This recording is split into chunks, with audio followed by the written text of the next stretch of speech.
Pretty good piece of hitting with 2 strikes. The good hitters protect the outside part of the plate. And when you do that, good things happen. That is a good pitch by Merker. Better hitting by Spencer. And you can see how he bent over at the waist, extending his upper body out over the plate so he could reach that changeup that was down and away from him, get enough of the bat on it to hook it back into left center. Brocious now. The number 9 hitter who drove home 71 runs during the regular season. Takes the ball high.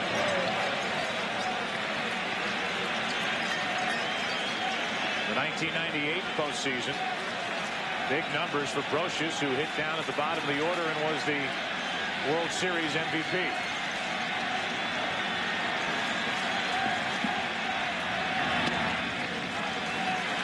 Two balls, no strikes from Merker.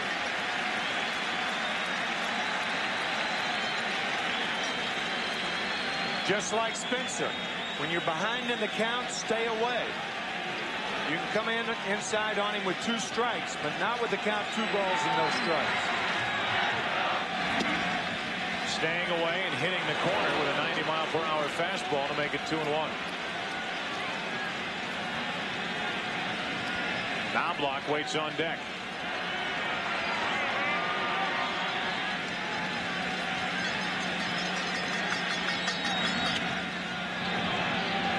Changeup, and Brocious fouled it. 2 balls, 2 strikes.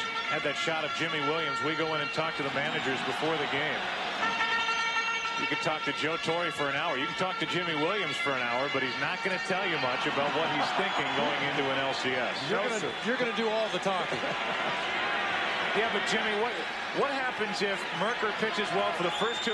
We're just playing tonight. Merker's starting. That's it. We're going to go play. We're going to go play baseball. About all you get. 2 balls, 2 strikes, 1 on, 2 out. Now a full count. Yeah, and it's not that Jimmy's being arrogant or smart or anything like that. He's just that is his mindset. 1 pitch, 1 inning, 1 hitter, 1 game. He lives in baseball cliches. But it's an honest reaction from Absolutely. a guy who should win Manager of the Year in the American League this year. Runner goes on a 3-2 pitch, and Brocious hits it to deep left field. Back is O'Leary at the wall. Goodbye. Brocious, a 2-run home run. And it's a 3-2 Boston lead.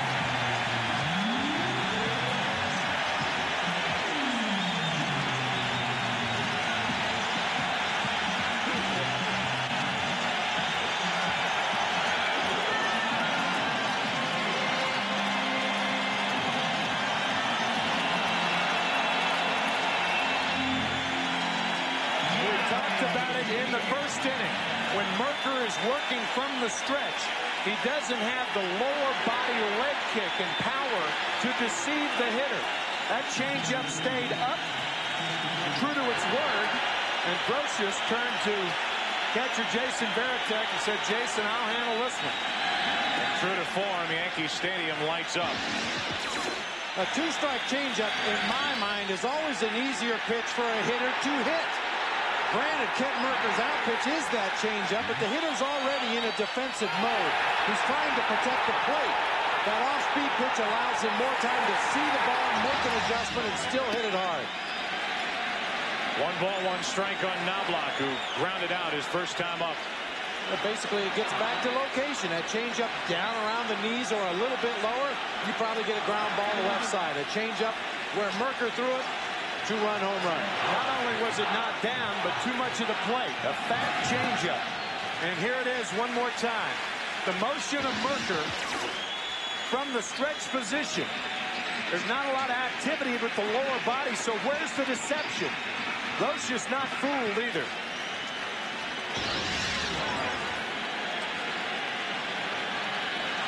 Two balls and a strike on Knobloch. That's pretty well hit to left field. O'Leary back at the wall to make the catch and end the inning. Merker threw 2 innings. But the 10th man just woke up. A wake-up call sent out here in the Bronx thanks to Scott Brocious. A 2-run shot. It's a 1-run Red Sox lead. Reacts as well. Troy O'Leary up next. They walked him in the first. Will they do the same in the top of the third?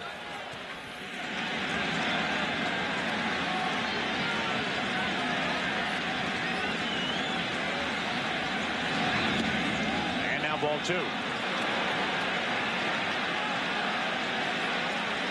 Hernandez, to me, doesn't look like he's got much jump on the ball tonight. As he brings it in, called a high strike, 91 miles per hour. 2 balls and a strike. Much too deliberate, much too tentative thus far.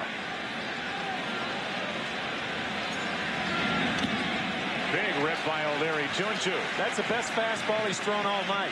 Had late pop to it. And that was the shortest amount of time between pitches as Jorge Posada gets his wake-up call for the evening. Right in the nose. You miss that, don't you? Whew, I do.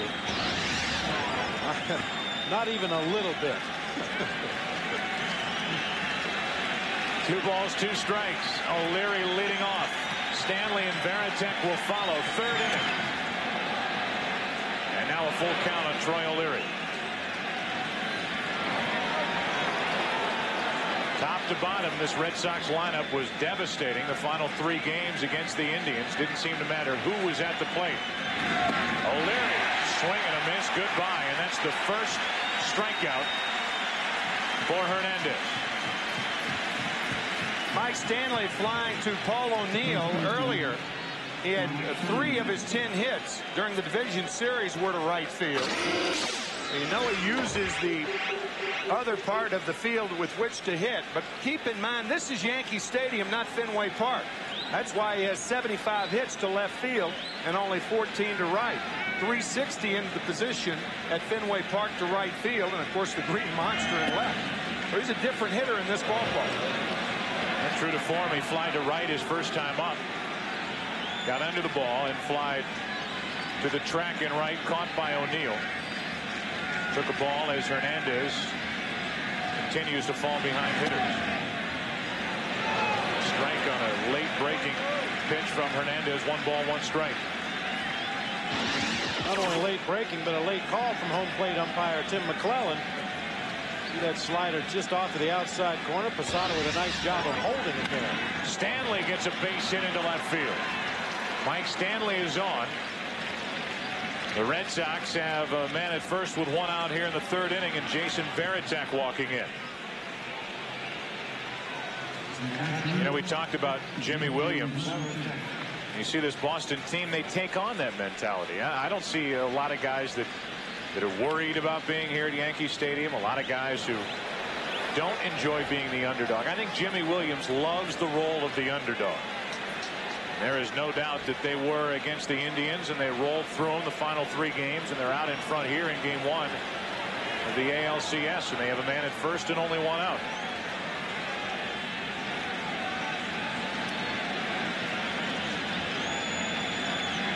Varitek now takes the ball low. Also, the Red Sox played exceptionally well against the Yankees during the season. Keith Olbermann telling us that the Red Sox beat the Yankees 8 of 12 during the season, including a sweep about a month ago here at Yankee Stadium. Right in the middle of a long 12-game road trip for the Red Sox. As Varitek pops it foul into the seats. To the upper deck for strike 1. 1 ball, 1 strike. On that road trip, they went to Seattle, Oakland, New York, and Cleveland, playing 12 games and going 9-3. And in my mind, when you talk to the Red Sox players, in their minds, that's what put them into the postseason. 1 on, 1 out, 1 ball, 1 strike, and Varitek strike 2.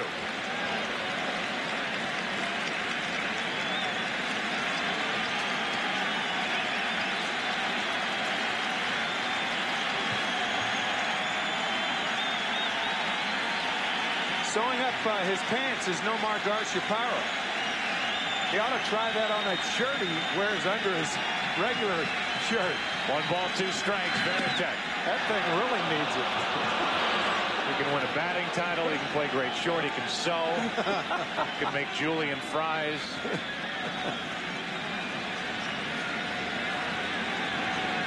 Get a shot on Martha Stewart. One of the most superstitious players in the game today. So I'm sure he's trying to save those pants at all costs. 2 balls, 2 strikes, and now a full count.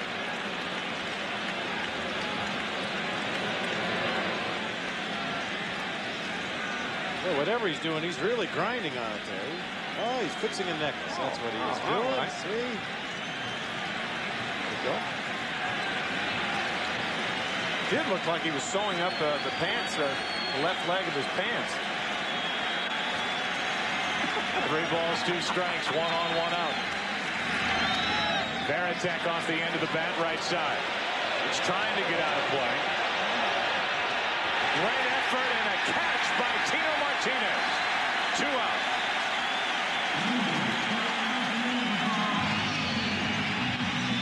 Some CEO of some Fortune 500 company just met Tino Martinez. Hey, we saw Jason Varitek earlier in the ball game chase a pop foul behind home plate. You see Varitek trying to wish it out of play. Coach, you mentioned, Joe, a lot of wind here up above the stadium, and that ball appeared to come back close enough for Tino Martinez to make that leaping catch into the stands. Great catch by Martinez. We've seen another Boston catcher try to wave at a ball. This time it was Varitek, a catcher, trying to push it foul. About 1975 Game 6, Carlton Fisk trying to keep it fair. And he did. Somebody did. Only to lose Game 7 and add to the frustration for Red Sox fans. Darren Lewis at the plate, 1 on, 2 out. Red Sox lost the 46 World Series in 7 games to St. Louis. Lost the 67 World Series in 7 games to St. Louis. Lost the 75 World Series in 7 games to Cincinnati. Of course, the 86 World Series in 7 games to the Mets. The curse of the Bambino. We've gone almost 2.5 innings without even mentioning that here in the booth as Jeter makes a leaping catch to take a hit away from Darren Lewis. Here it is, Carlton Fisk. A happy moment for Red Sox fans. It did stay fair. It was a home run. Frustration the next night.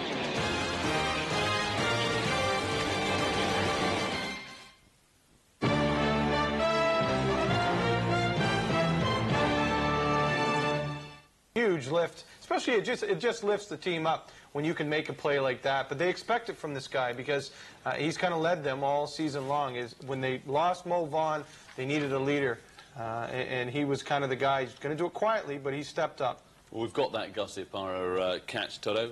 We can have a quick look at it, and that was Chili Davis, wasn't it? Oh, it certainly was. Look, I mean, he just goes up there and gets that one. But again, Derek Jeter, his counterpart with the Yankees, we can show you that last inning. What a tremendous catch also. Not up as high, but they just make it look so key, good. isn't it? Oh, it certainly is. And we've seen it with the glove, and they've been doing it all year long with the hitting as well. And who knows, he makes the catch, and he leads off the next inning as well. You mentioned with the bat, Jeter led the American League in batting average. And who was second? That man right there, Derek Jeter. Jeter will dig for second and hold with a leadoff double, and there's the tying run for the Yankees here in the third.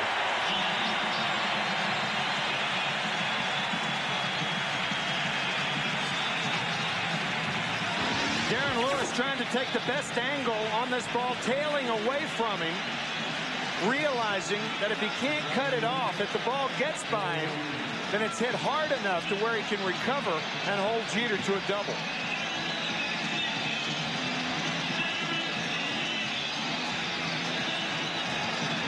Derek Jeter's parents, Kalamazoo, Michigan, watching as Jeter plugs the gap in right center field. It looked like his dad was saying triple, triple. For a while it looked like it, but willing to hold with a double with nobody out, and now O'Neill.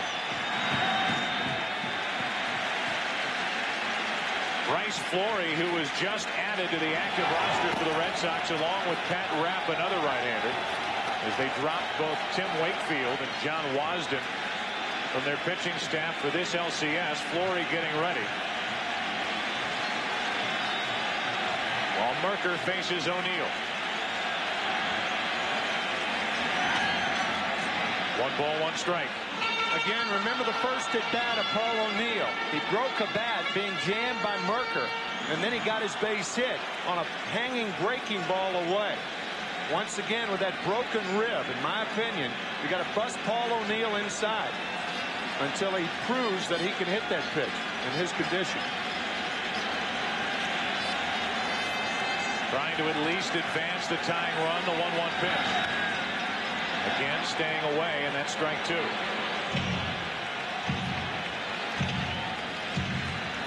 Cleanup hitter Bernie Williams, a switch hitter next. Merker probably staying away in this particular at bat, trying to get O'Neill to hit the ball to the left side of the field and keep Jeter at second base.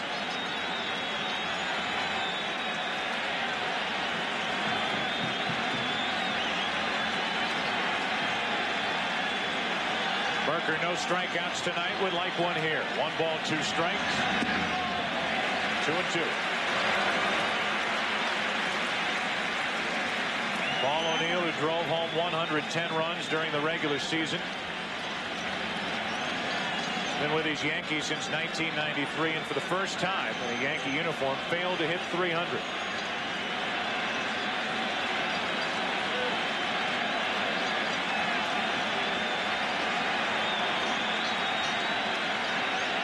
The 2-2 pitch. First strikeout of the night, and it comes at a perfect time for the Red Sox and Kent Merker. Bob, I think you're exactly right. I mean, 5 pitches away on a guy that should be pitched inside. First, the breaking ball misses. Fastball fouled away. Fastball fouled away. Fastball is low. And Paul O'Neill going out on a tight slider. So all 5 pitches away to Paul O'Neill. In a very awkward swing. You can see after he brought the bat through the strike zone and did not make contact, he tried to pull that right arm down close to the rib cage. It's obvious he's still bothered by that broken rib, and understandably so. Tying run in second, 1 out now, and ball 1 is high to Bernie Williams. Williams 202 hits during this season, a career high. Very nearly became the Red Sox center fielder over this past offseason. With a phone call to George Steinbrenner, said, make me a fair offer. And I'll come back. He did, and he ended up 3rd in the American League with an average of .342. 2 balls, no strikes from Merker with Chili Davis on deck.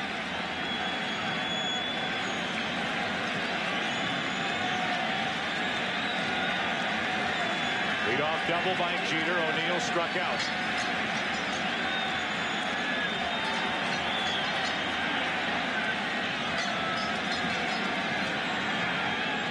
And now Veritek wants to go out and make sure on the signs with Jeter, the runner, down at second. When you're talking about Ken Merker, you're talking about a pitcher that's had arm problems over the past couple of years. Part of that 5-man Atlanta Brave staff who pitched a no-hitter on April 8, 1994 against the Los Angeles Dodgers in Los Angeles.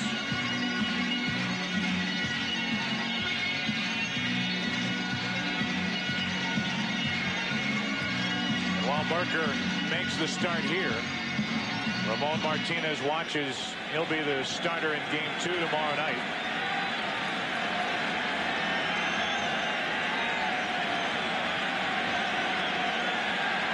Merker brings it on 2-0, and Williams took ball 3. If you're thinking about stolen base, now's the time to try to do it if you're Derek Jeter. The Yankees are trailing by 1. You're on second base with 1 out. You don't do it with nobody out, or with 2 outs. But with 1 out, it's worth the risk.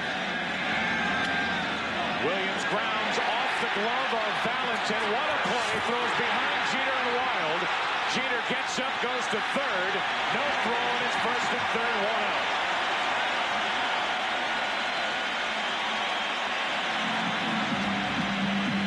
Now each shortstop, Jeter and Garciaparra, have shown incredible range and reach.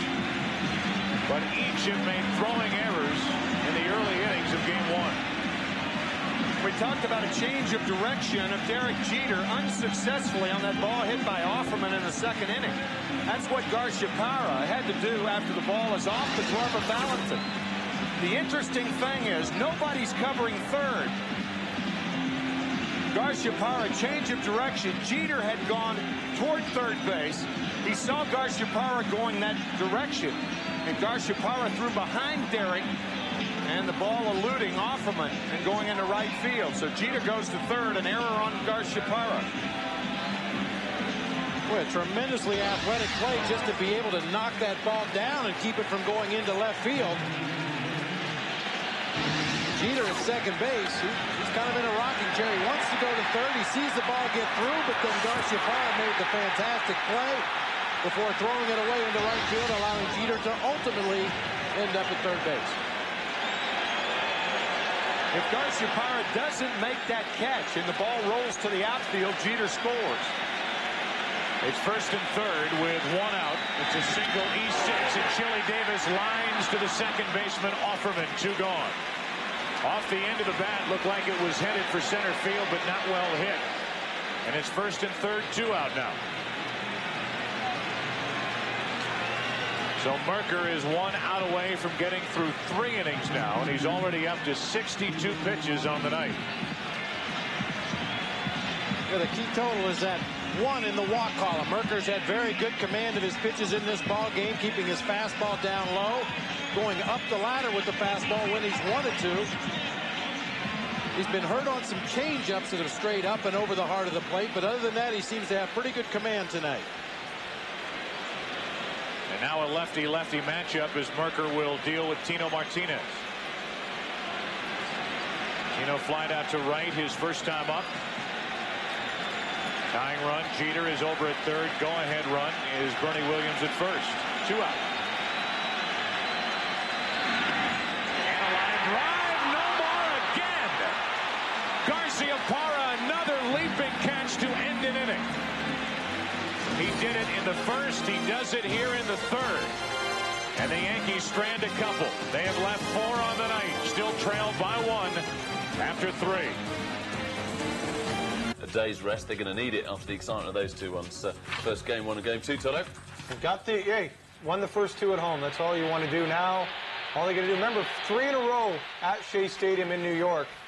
The Braves just need to win 1 to bring it back to Atlanta. Well, that was Nomar Garciaparra up, swinging to the first pitch, fly out to center field. 1 out. It's top of the 5th. That's an easy move. It's not second guessed. Merker couldn't pitch 2 innings on Sunday. You're facing a guy who had 219 hits during the regular season to lead the major leagues. Jimmy Williams isn't afraid to be second guessed, and he stuck with Merker, and Merker got the out to keep the lead and end the 4th inning.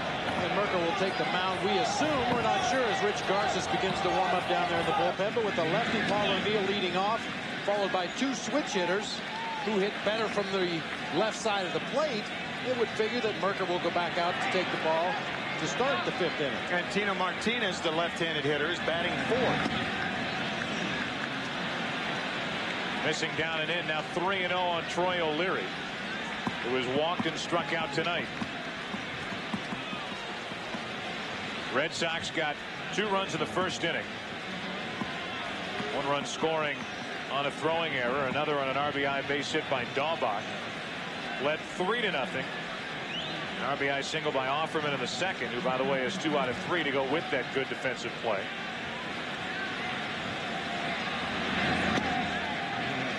There's a strike to O'Leary. And then the Yankees came back with 2 runs in the bottom of the second and a home run by Brocious to make it a 1-run game. No scoring since then as O'Leary lines to right. O'Neill a late break and the catch as he falls on that right side. A broken rib, the right side of his torso, and he came down, made the sliding catch, and hit hard, and the crowd appreciates that effort.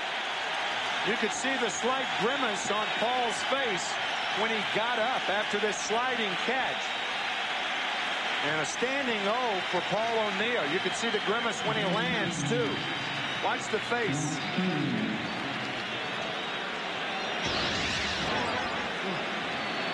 What a warrior. 2 out now. Stanley takes a strike. Paul O'Neill is as valuable a player as there is in any clubhouse across baseball. 2 out, nobody on, and that's ball 1. 1 ball, 1 strike as they chant Paul O'Neill's first name, Paulie. This is a guy who helps patrol the clubhouse. Gets these Yankees to play the game the right way, and he leads by example. Fitting he would make the catch to end the top of the 5th inning. They love O'Neill here in the Bronx. Halfway through game 1. Red Sox up by 1.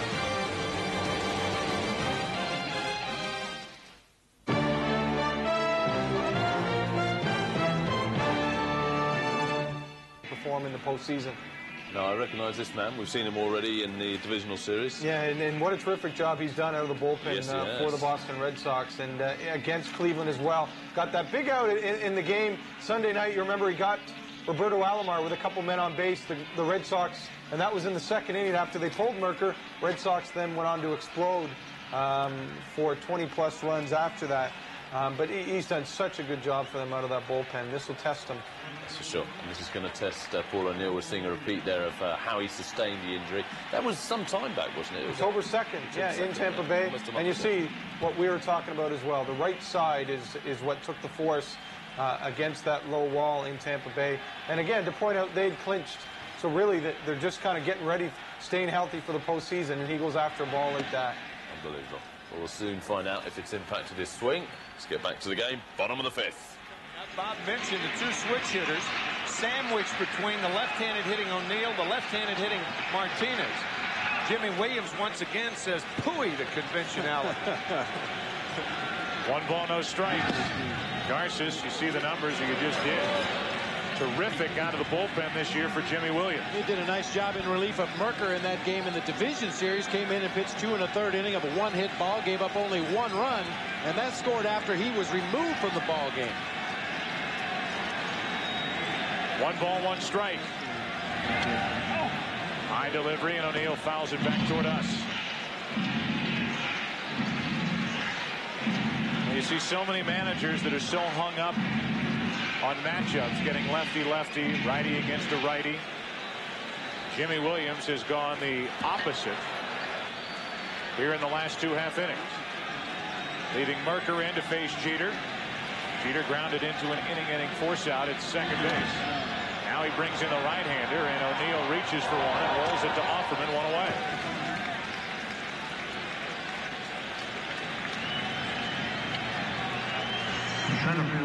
We keep talking about Jimmy Williams. Let's hear Joe Torre talk about Jimmy Williams.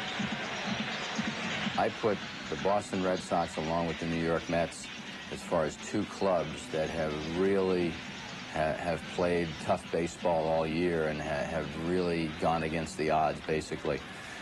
Jimmy Williams is responsible for that in my mind. He's manager of the year, hands down, because of all the problems he had with his main players. 1 out, nobody on, and a pitch up and into Bernie Williams, ball 1. Tom Gordon, their ace reliever, out for the year. He's back now, but out for most of the year. John Valentin played 113 games. Pedro Martinez on the disabled list. Even Nomar Garciaparra on the disabled list. Thin to start out with. And yet here they are. 1 out, nobody on, the 1-0 pitch. There's a strike from Garces. When you talk to Jimmy Williams about his ball club, it's hard to get him to be specific. He says, we just got a bunch of ball players. These guys love to play ball.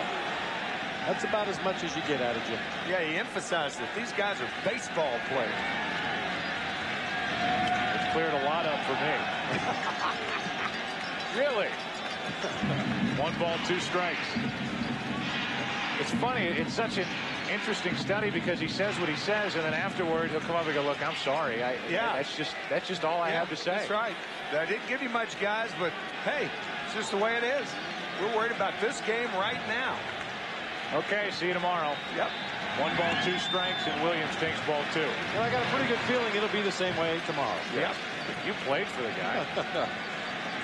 Well, unfortunately, Jimmy got fired while I was there. I had a lot to do with that. Maybe that's why he doesn't talk to him. I guess that's it. Must be me. 2 balls, 2 strikes. 1 out, nobody on Williams. Billy Davis on deck, and Williams hits it into center field. Aaron Lewis, he's is automatic in center. 2 up, 2 down.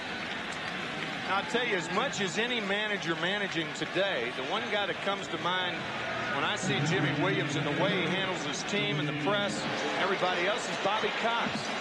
Influenced enormously by Cox, both with the Blue Jays, his third base coach. He took over for Bobby Cox in 1986, then returned to Atlanta, became Bobby's third base coach for 6 years. And that's it's almost the way Bobby Cox is diffusing that situation with the New York Mets in Atlanta right now. 2 out, nobody on, and a strike is in Chili Davis. Have you seen in recent memory a manager manage the postseason better than Bobby Cox? No, not for 2 games. No. Oh, really? I guess the Atlanta series too, aided by that remarkable play by Walt Weiss. You have 2 starters with saves, Millwood and Smoltz. And he did what fans in Cleveland at least wanted Mike Hargrove to do in Game 3 of the division series against the Red Sox, and that is go for the throat. You've got a 2-game lead. The Braves at the time had the 1-game lead. They were really wanting to end the series right there, so he brought in guys out of the bullpen. He brought in Maddox. He brought in Millwood, who got a save. And tonight in Atlanta, he brought in John Smoltz, who got the save. As Chili Davis grounds back to Garces. And so Jimmy Williams brings in the right-hander. 3 left-handed batters to face Garces. A 1-2-3 inning. First time the Yankees have gone in order. Times Square here in New York, and the Red Sox up by 1. Championship series, Braves and Mets, but it's just the scheduling we end up with these games on Wednesday and Sunday. Yeah, because the Braves and Mets on earlier, basically. I guess we'll see one of them in the World Series. We'll see them in the World Series, that's for sure. Yeah, but if you've got to miss out, what a game to miss out. Let's get back to the action. Top of the 6th. Orlando Hernandez, who defected with 7 others on December 26th of 1997. Eventually established residency in Costa Rica. Gained free agency with Major League Baseball. Signed on with the Yankees. Tim talked about it. He's been really the most consistent starter they have had outside of David Wells last year. He was obviously no longer wearing Yankee pinstripes. You know, every time somebody asked him, he wishes he was still wearing Yankee pinstripes. But Hernandez has been the most consistent, certainly this year, for Joe Torre. And on 0-2, a line drive base hit off the bat of Veritek into right. Leadoff man is on for the Red Sox here in the 6th inning.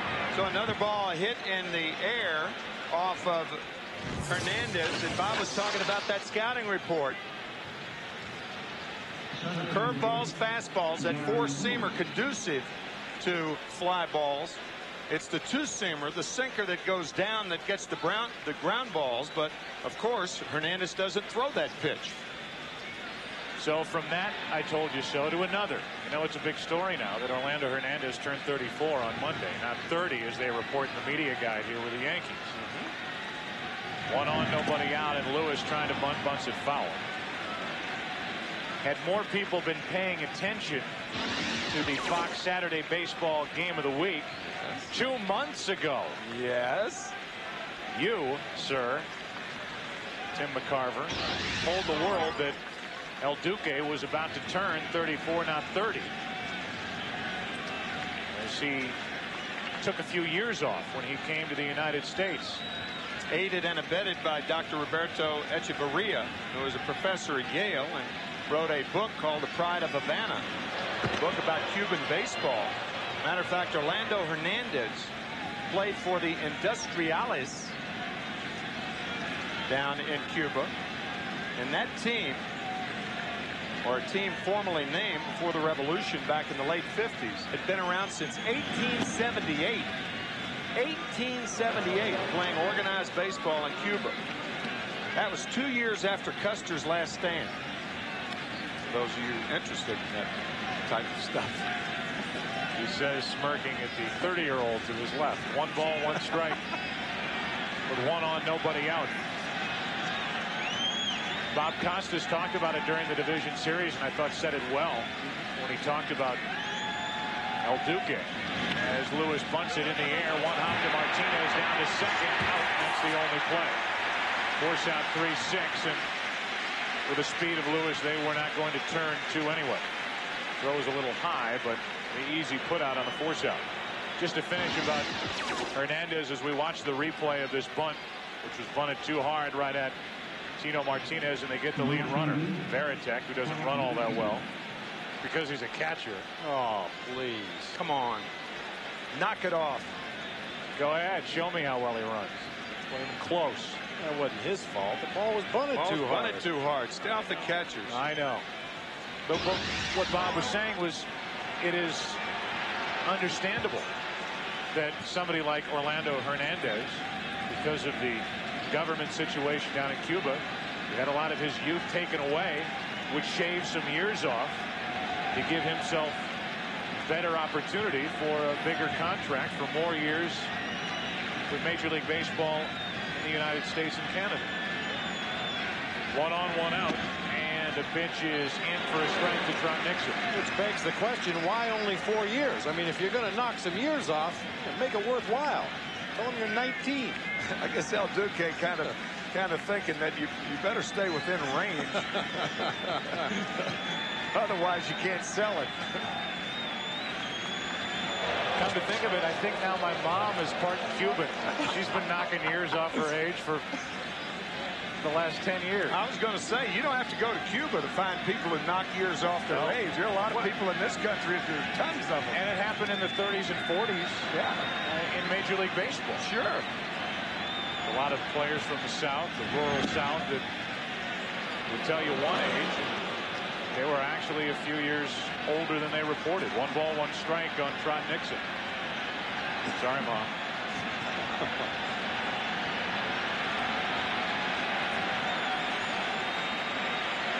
Starts to rain here at Yankee Stadium in a 1-run game, 6th inning.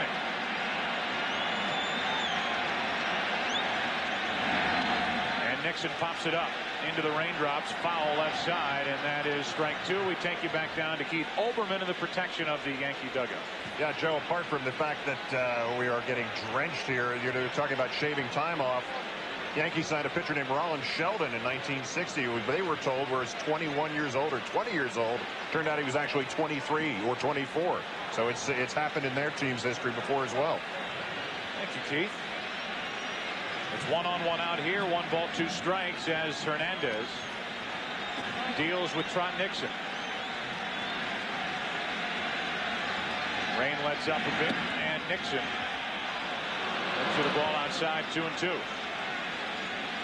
Tim, when you brought that up on Saturday game of the week, did you get any evil stares from El Duque after that? No.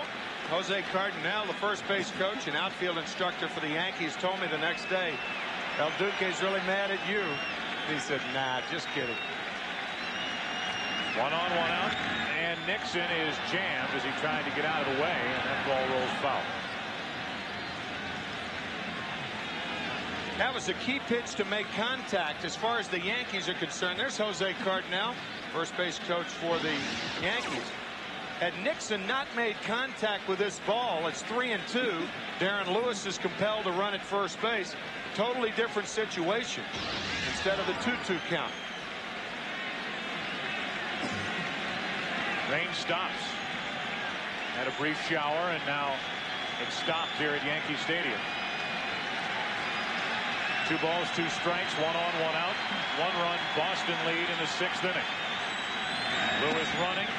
Nixon strikes out, throw down, strike him out, throw him out, inning over. Lewis cut down by Posada. What a cannon shot by Jorge Posada. I mean, a tracer to get Lewis. First double play of the night belongs to the Yankees, and we are through 5.5. Is 1 base hit. Yeah. And they've got another run. You can see why he's trying to mix it up. We've had 3 up in the last 2 innings, and only 4 up the one before. They need something to happen, Boston, but they still lead by 1, bottom of the 6th. Tino Martinez swings at the first pitch of the bottom of the 6th inning and pops it up. Offerman and Nixon makes the catch. Offerman peeled away, and Nixon, both were calling for it, was able to throw a glove out and make the catch for the out. You're absolutely right, Joe. He just threw his glove out here. He took his eye off the ball. He never saw that ball coming down. His eyes were down looking at Jose Offerman. He just stuck his glove out, and the ball caught him. Oh, my.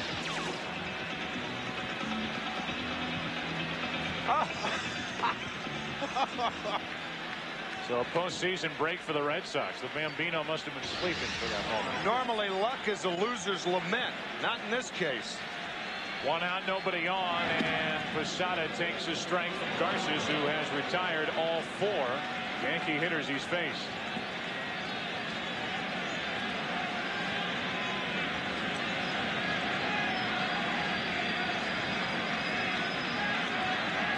One out, nobody on, 0-1 on Posada. It's down the left field line, slicing foul for strike 2. You see more hitters who can't center the ball against Rich Garces. He's on top of you so quickly. Bubblegum machine going. What's going on? This just caught my eye a moment ago. That's out in left center field. You can see it out that open door. That's basically our vantage point. An ambulance out in left. It backs away here in the 6th inning at Yankee Stadium. One out, nobody on. Now 1-2 on the hitter Posada.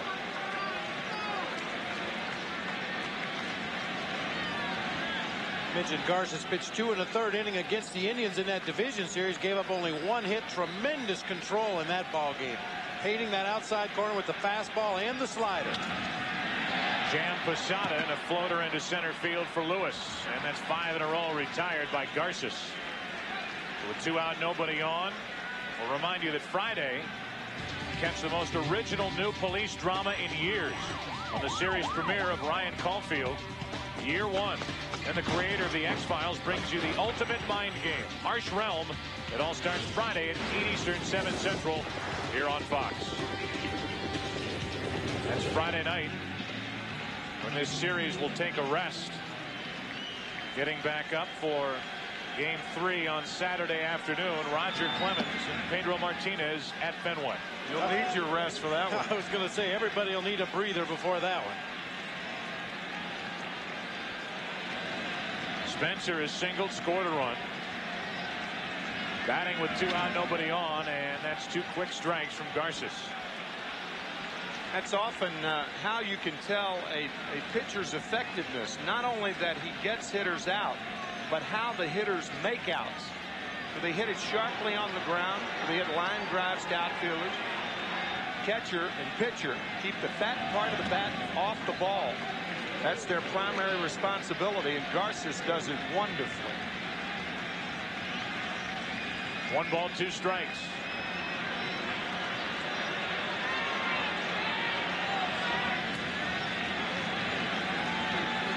Garces trying to go perfect through 2 innings. Picking up from Merker after 4, tonight's starter.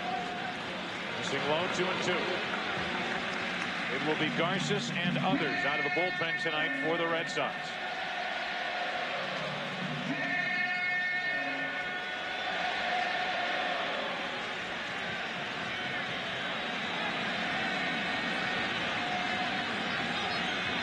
Base is empty with 2 down. Red Sox up by 1, and Spencer strikes out. Through 6 innings in Game 1, Red Sox up by 1. A little luck in the bottom of the 6th inning for the Red Sox and Trot Nixon. Back after this from your local Fox station. Only 3 runs in Game 2. Only 3 runs in Game 3, and those 3 runs came in the 1st inning. So you look. Over the last 15 innings, they've only scored, or sorry, 14 innings, they've only scored 2 runs. Yeah. No, very true. It's a tight ball game, the only way to describe it. Let's get back to the action, top of the 7th. With the Yankees. Stricken with ALS, and baseball lost a good friend earlier this season. As the pitch is up and in, 1 ball, 1 strike. To the leadoff hitter in this lineup for Boston, Jose Offerman. Derek Lowe, who has been solid out of the bullpen for the Red Sox this season and in the postseason. A little stumble in Game 5, but it didn't cost the Red Sox in the division series. starts to loosen.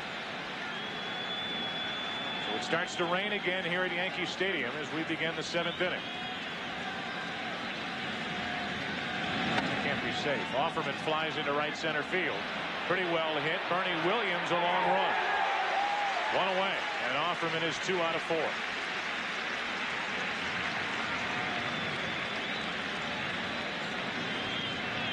Williams, who made a couple of terrific catches in the division series against Texas, including one in game 1 when the Yankees won 8-0 and Bernie drove in 6 runs.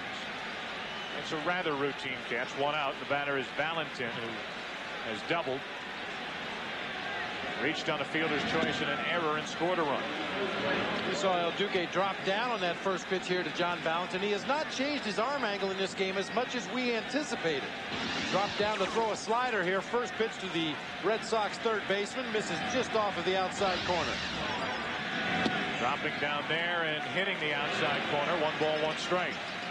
When El Duque drops down like that, there is no way for the ball to go down. It has to stay on an even plane. So what would normally be a curveball going down turns into a slider in effect, breaking parallel to the ground. Valentin out in front. That's strike 2. The report initially was we would have rain here in New York, but after the game. 10:36 here in the Bronx, but the rain came early. Weatherman thought it was a day game. 1 ball, 2 strikes, 1 out, nobody on. Valentin fouls another. I made a sarcastic comment one time on a Cardinal broadcast. I said, now I'm no meteorologist, I'm far too qualified, but it doesn't look like it's going to rain for much longer. Well, you have never received a letter any nastier from any group out there than from this one meteorologist who was speaking for the entire group, and it was nasty. Ooh, thank you, Doctor. 2 balls, 2 strikes now on Valentin. The gentleman came prepared. Old man in the sea, right out of Hemingway. The 2-2 pitch. Valentin hits it well into right. Back is O'Neill at the wall to make the catch. 2 down. And O'Neill had about 1 more step before he was pinned up against that blue wall. Yet another fly ball out for Hernandez. 2 in this inning. He has 14 fly ball outs during the game. None on the ground. As Paul O'Neill makes the catch rather easily. And you got to believe Joe Torre and his staff and the trainers for the Yankees were holding their breath as O'Neill went back closer and closer to that right field wall. Gene Monahan, the trainer for the Yankees, watching as with 2 out, nobody on, Daubach, the number 3 hitter, takes the ball. Rain lightens up a little. Daubach, the Belleville Basher. Belleville, Illinois, just across the river from St. Louis. 21 home runs, and this is rookie season. Finally got a shot, certainly made the most of it. Dangerous situation right here. 2-0 to a pull power hitter. Looking for the pump. 2 balls, no strikes. 2-1. Garciaparra, who has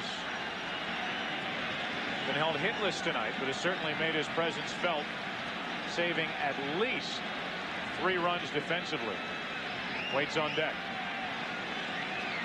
There are indications that managers and pitching coaches look for, and when a power hitter fouls back a fastball on a 2-0 count in the 7th inning and fouls it back the other way, that's a good sign, a sign he's still throwing well. Base is empty with 2 down, and Daubach pops it back here. 2-2. Some of these fans here at Yankee Stadium get a head start on the 7th inning stretch.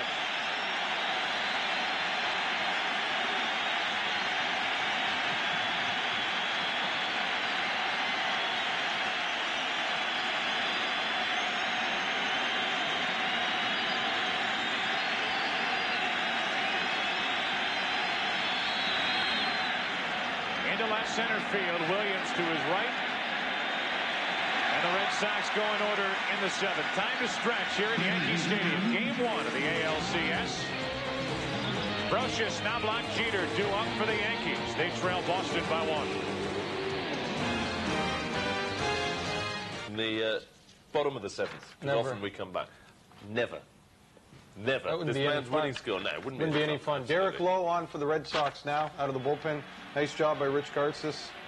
Lowe did such a terrific job, too, against Cleveland in that division series. Gave up the home run to Tomei, but in the couple games that he pitched in. Scott Brosius, it looks to be attempting the three games that Lowe pitched in. Real solid job for the Red Sox. 3 games already. Right, okay. Thanks for that. We'll come back to the teaser. Let's get back to the bottom of the 7th. Tomorrow night is Ramon Martinez for the Red Sox, and you would figure it'll be another long night for the Red Sox bullpen. Sure.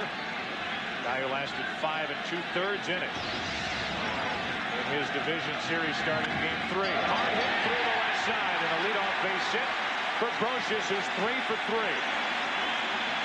Tying run is on to start the 7th inning for the Yankees. Derek Lowe just got a little bit too greedy on the 0-2 pitch, threw a sinker over the heart of the plate that Brosius was able to line through that left side. See Valentin hobbled by that bad knee. Really cuts down on his lateral range at third base. How many times do you see a team trailing by a run and a hitter in their lineup missing only a double for the cycle? Home run, triple, and single for Scott Brosius. And now what do you do with Knobloch? Is he up there to bunt? I think so. Run up? I think so. I think you straight bunt right here. Which he does, and it's a perfect bunt. Lowe makes the play and out at first with Offerman covering. And the sacrifice is good, 1-4. With a tying run down to second with 1 out here in the 7th inning after this. Sometimes you have to play it straight up because of the people that are coming up behind the guy you bunt with. And with the meat of the order, Derek Jeter, Paul O'Neill, Bernie Williams coming up, Joe Torre properly, in my opinion, playing it straight. I agree, Tim. That's the right move to make, but it had to be tough for Chuck Knobloch, a guy that's 6 for 13 this season against Derek Lowe with a home run. Wow. Now Jeter. Jeter had a chance with 2 on. Yankees down by a run in the 4th inning. Rounded into a force out. That was against Merker.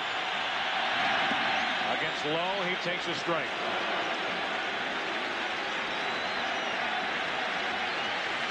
Number 5 on the all-time Yankee list. A .318 career average for Jeter in a Yankee uniform. To the right side, a base hit. They bring Brosius around third. Throw by Nixon to the plate is dropped. Safe. Tie game, and down to second is Jeter.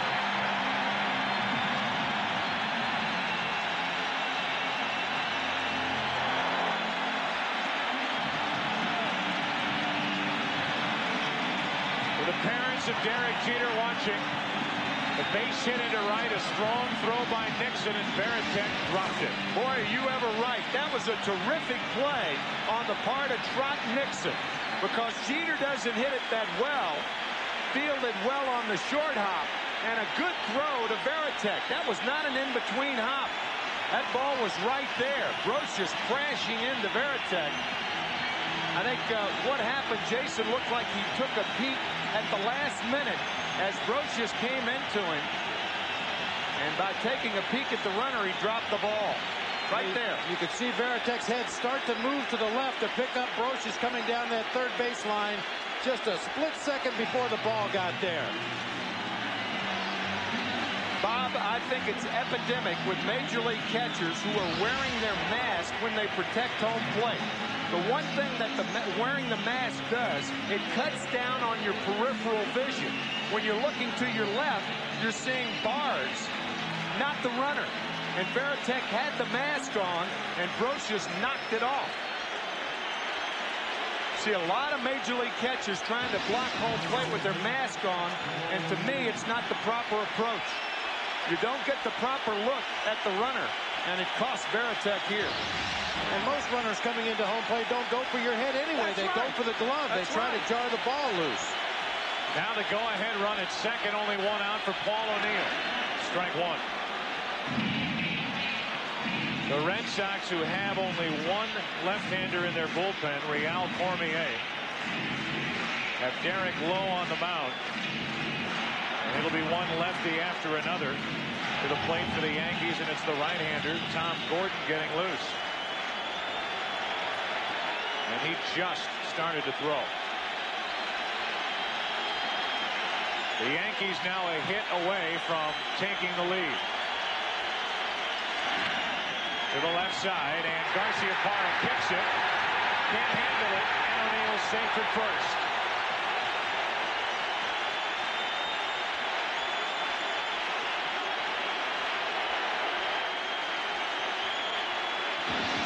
Second error of the night for Garciaparra.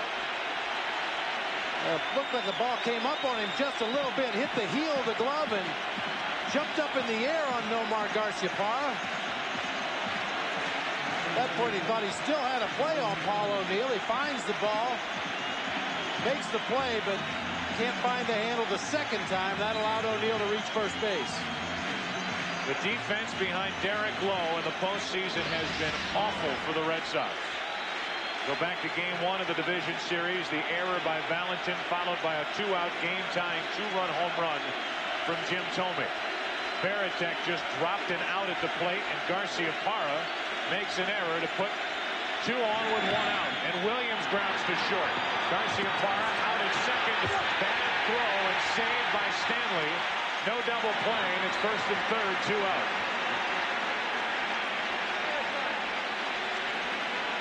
The ball was not hit that hard, and what that did, it gave Paul O'Neill a chance to get down on top of Jose Offerman and perhaps cause the bad throw. Nope, Offerman had a clear shot, dropped on the back end. Well, Boston turned the fewest double plays in the American League this year, mostly due to the fact that Jose Offerman has a lot of problems making the exchange and getting that ball off to the first baseman. Everything looked good at that point, but Offerman just spikes the ball into the ground. Nice job by Mike Stanley to block it over there and prevent the run from scoring. I think in fairness to Jose, in this particular instance, that ball took too many hops to get to Garciaparra. It would have been a masterful job of turning a double play. So the inning lives on. First and third, two out in a 3-3 game, seventh inning, game one, American League Championship Series. Chili Davis at the plate. To put the Yankees out in front for the first time tonight, takes a strike from Derek Lowe. We could talk for a day about the talents of these two, Derek Jeter and Nomar Garciaparra. Each are in the error column tonight. Garciaparra two-time. Jeter with a hit that tied this game here in the seventh inning. There's a ball inside to Davis. 1 ball, 1 strike.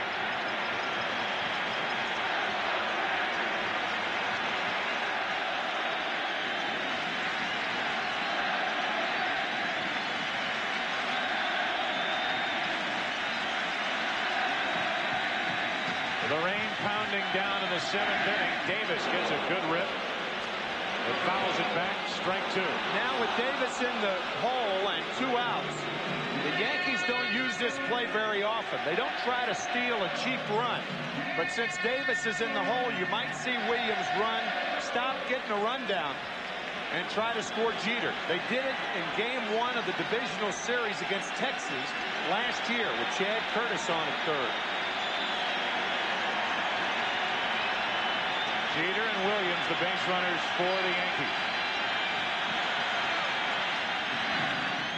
Davis fouls another. Chili Davis, who has been in the LCS last year with the Yankees and 87 with the Giants, 91 with Minnesota. There's a total of 7 RBIs in LCS play. This would be a big one here with 2 out in the seventh inning. Hernandez settling down on the mound for the Yankees. Pedro Martinez cheering from the Red Sox dugout. Runner at first goes, and they pay no attention to Bernie Williams. 2 balls, 2 strikes on Chili Davis. That was a planned play. Neither Garciaparra nor Offerman covered on the play. Varitek not throwing and just giving Bernie Williams second base. Now a single could score 2. It is a steal for Bernie Williams. Second and third, 2 out. The 2-2 to Davis. Foul. Tag toward the top of the upper deck. Hit up in the lights. A sinker just off the inside part of the plate, and the 2 strikes. Chili Davis is thinking, protect the plate. He hit that one in the hot dog stand. 2 balls, 2 strikes. Davis 0 for 3 tonight. Inning over. Derek Lowe keeps it a 1-run inning. It could have been a scoreless inning. A dropped ball at the plate by Varitek, and the Yankees have tied it. Through 7 in game 1. Yankees 3. Red Sox 3. Confirm, we definitely are including them. So if you haven't already got your MVP vote in, make sure you do before the World Series. Win yourself a super prize on Major League Baseball. Well, we're going to see a lot of action in the bullpen. Yeah, I think Mike Stanton is on the right, the left-hander, and there's I can't. It's Jeff, isn't it? Jeff Nelson, thank you. Nelson. Yeah, went blocked. We talked about giving up outs, and I mean, here is a gift. I mean, Trot Nixon, perfect throw to Jason Varitek. All he's got to do is catch the ball and then kind of brace himself, because you can see him bracing himself, just didn't come up with the ball. And again, Brocious is forcing a perfect throw, and Trot Nixon made the perfect throw. Varitek just didn't hang on to it for the catch. And you saw the guys warming up in the bullpen. They're not going to take, it's not going to take much action from the Red Sox to force the Yankees to go to the bullpen with the matchups as well, because you've got the righty-lefty, so any sort of matchup they're looking at. You got O'Leary, the lefty. You wonder if this is the last hitter for El Duque, for him in the lineup. Thanks, Solly. A real thriller. We promised you one. We've got one. Back to the action, top of the 8th. 357 average. 1998, 30-plus home runs in his first 2 years in the major leagues. One of the game's biggest, brightest stars. For Rookie of the Year in '97. The 2-ball, 1-strike pitch is popped up. Behind the plate, Posada gives it a look. Has a play and makes a basket catch, 1 out. And a big threat is gone as Garciaparra fouls out to start the 8th. How about that? He did bust him inside with a fastball. And that wind, once again, brought that ball back. Jorge Posada paying attention to what happened earlier to both Varitek and Martinez. Now, normally you would tell your catcher to run back to the wall, find the ball, and then make an adjustment. But because the wind is blowing, you see Posada just kind of glides on it. He knows that ball's going to come back somewhat. It makes the basket catch. And now O'Leary grounds to first, picked up by Martinez. 2 up, 2 down. And the heart of the order is going quietly as Hernandez now is retired 11 of the last 12. Used to be in baseball that the third baseman and first baseman would always be on the line in a tie game from the 7th inning on. The managers are more selective right now. The Joe Torre putting Tino Martinez over there properly with the pull hitting O'Leary, and that saved the double for the Red Sox. And now Scott Brocious playing a couple steps closer to the third baseline. Stanley takes ball 1 low and away. Approaching 110 pitches on the night is El Duque here in the 8th inning with 2 out, nobody on.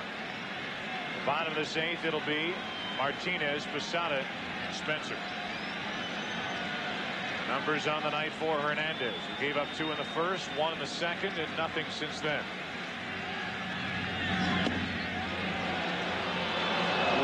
2-0, pretty good pitch.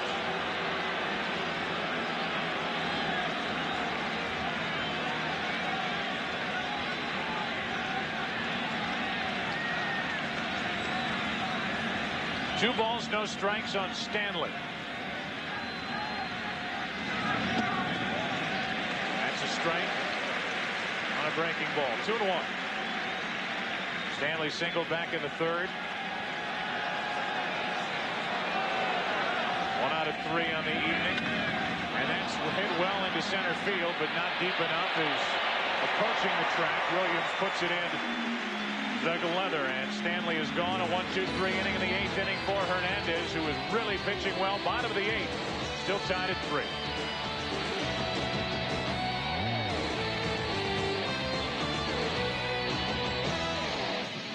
And he was busy on a life support machine.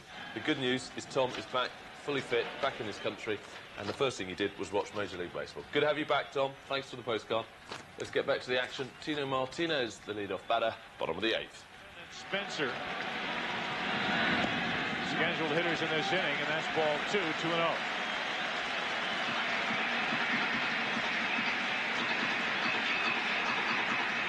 It looks like Rivera is warming up to come into the game, whether the game's tied or the Yankees are ahead. Certainly he'll be in it if they're ahead.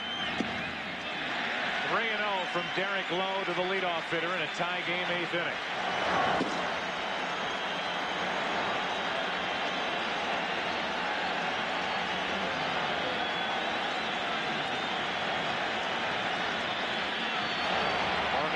Beck getting loose for the Red Sox in their bullpen as Lowe finds the strike zone. 3-1.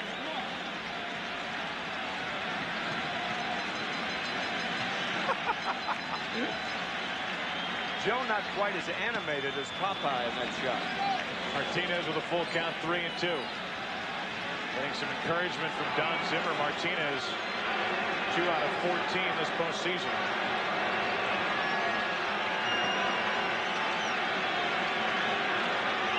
Is cleaning the mud out of the spikes. It's been raining here at Yankee Stadium. 3-2 pitch is strike 3, called over the inside corner.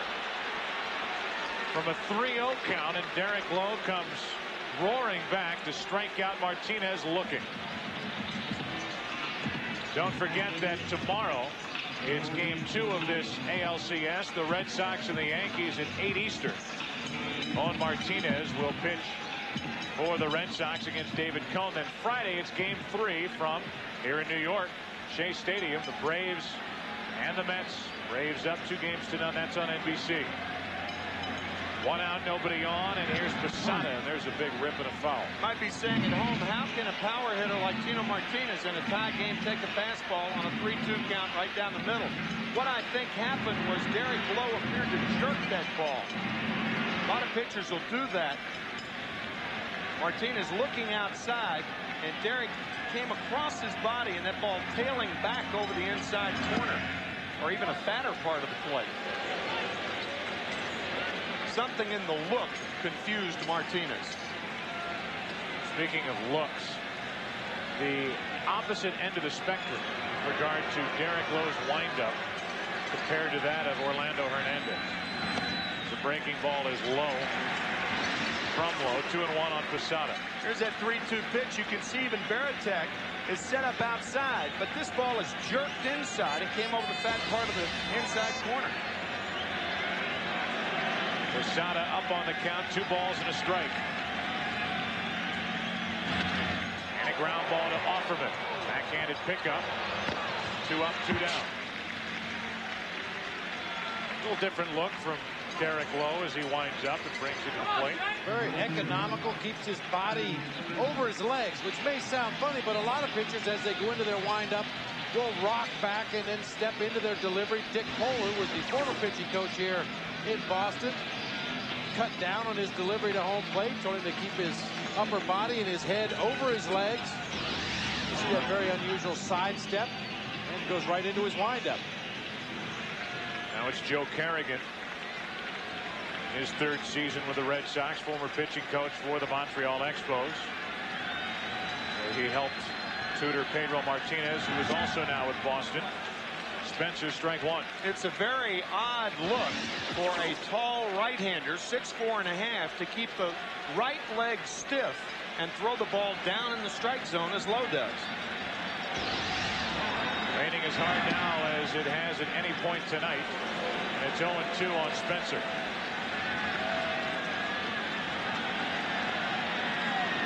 Man's head for cover.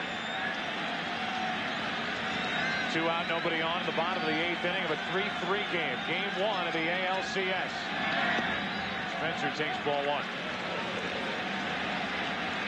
Shane a single, a run scored. He struck out twice since then and faces Lowe for the first time tonight.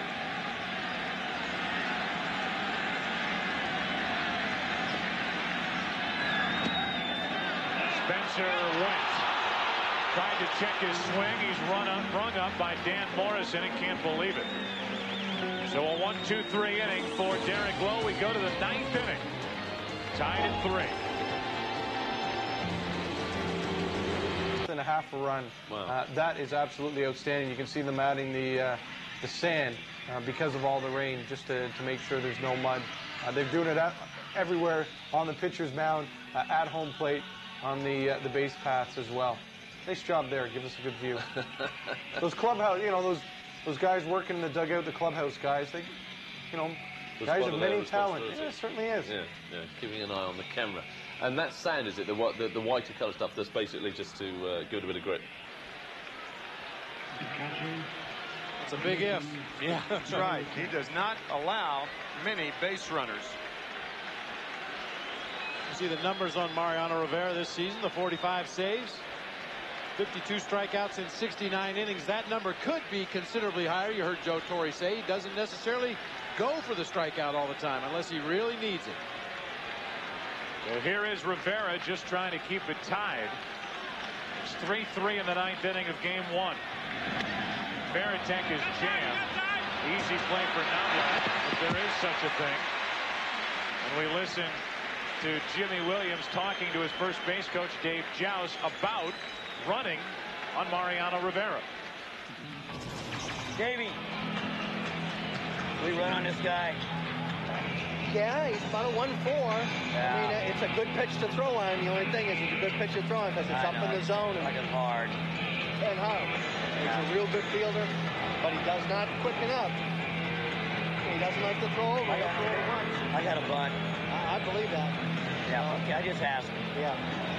Talking about exactly what you two were talking about, and well, the word's out. And that's no secret that you can run on Rivera, but as Bob pointed out, easier said than done. If you can get to first base, then you can run. And what Jimmy said at the end there, I've got a bunt. That's provided Veritek gets on. Then he was going to use a straight bunt with Darren Lewis. And it didn't happen as Veritek was jammed and he grounded to second. Now with 1 out, nobody on, a 1-ball-1-strike count on Darren Lewis. Trot Nixon will be next.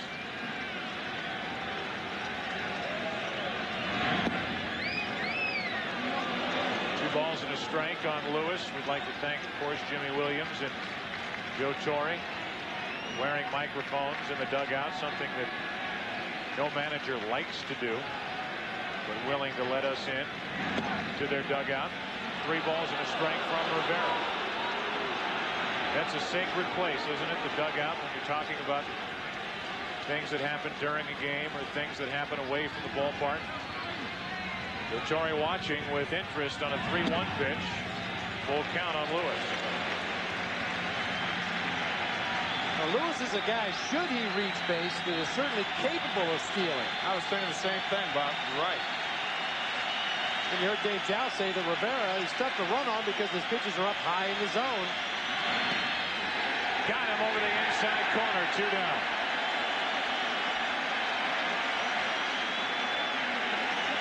So 2 up, 2 down as Rivera bounces back from a 3-1 count. Plus, with all the rain now, it's almost a quagmire around first base as Rivera's fastball gets Darren Lewis. Turfismeyer. Turfismeyer. I always preferred kitty litter myself. I know that about you. 2 out, nobody on. Here's Trot Nixon. He has made his presence felt with, I would think even Trot would have made a lucky catch out in right, and then a terrific throw. If it had been better handled by Veritek at the plate, may have kept the Red Sox out in front. As it was, Veritek dropped it. A hit by Jeter. Rocha scored to tie this game at 3 in the 7th inning. Rivera having a hard time keeping his throwing hand dry right now out there on the mound. See Nixon wiping his sleeve over his helmet. The rain will drip off the bill of your helmet. Still 0-2.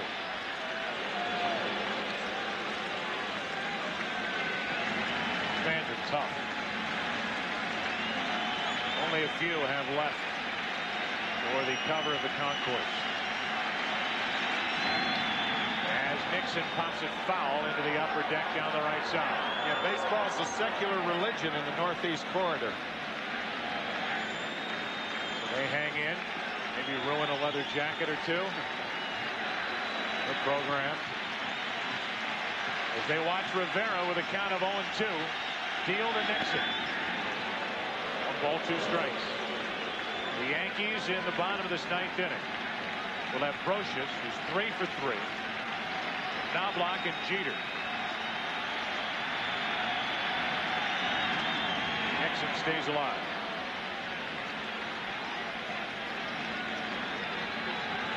Tough mayor around these parts. And a big Yankee fan. Here's the question: if it were raining like this over at Shea, would he stay? He wouldn't be in that cap. Bases empty, 2 down, and Nixon grounds back to Rivera.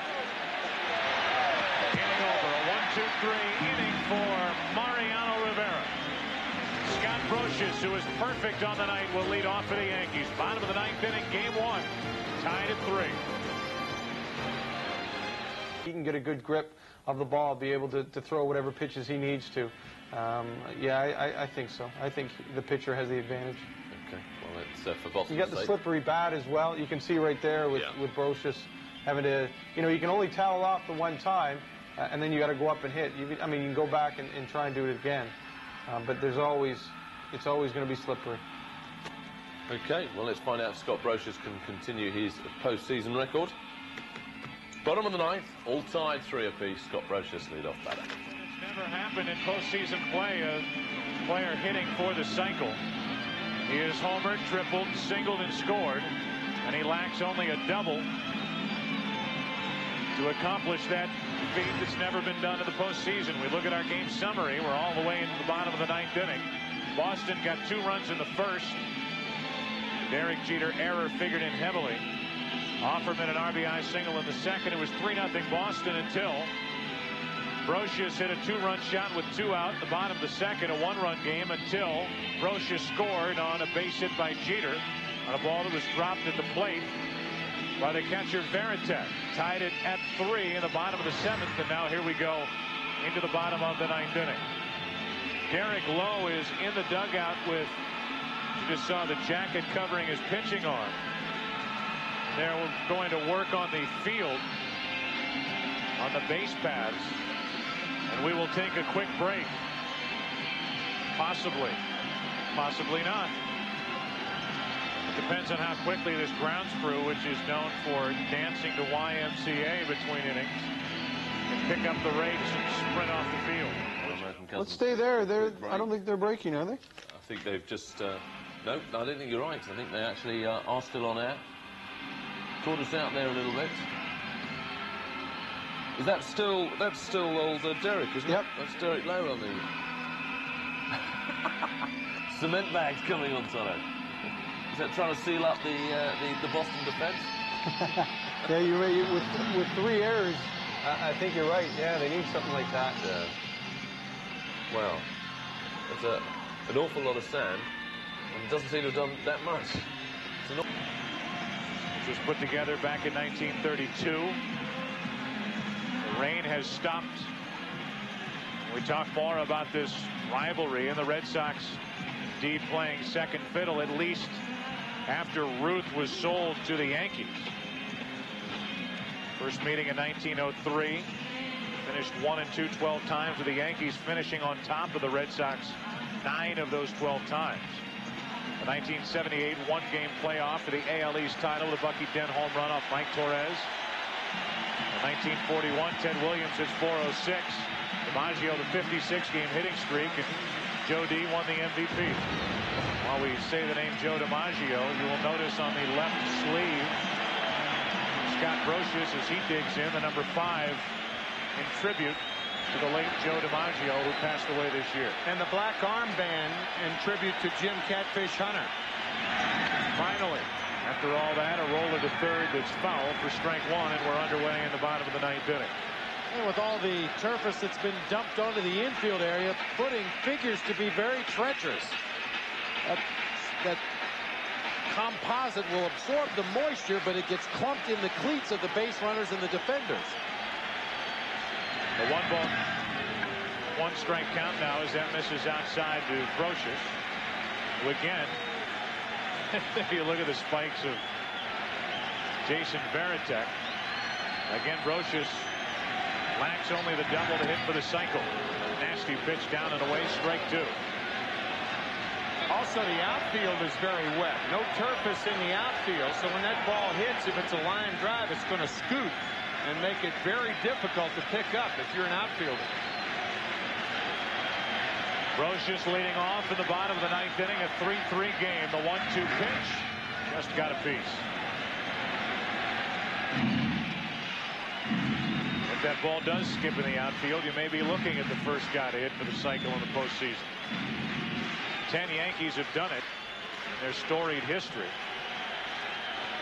And here is Brocious, who has homered, tripled, singled in that order.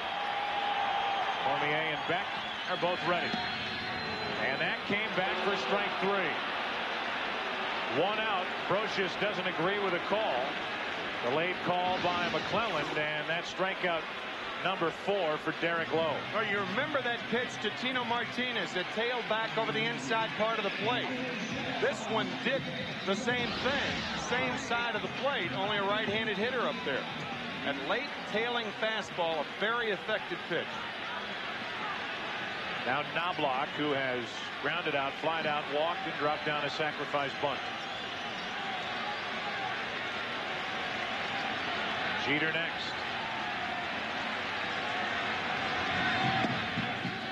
That hits the inside corner.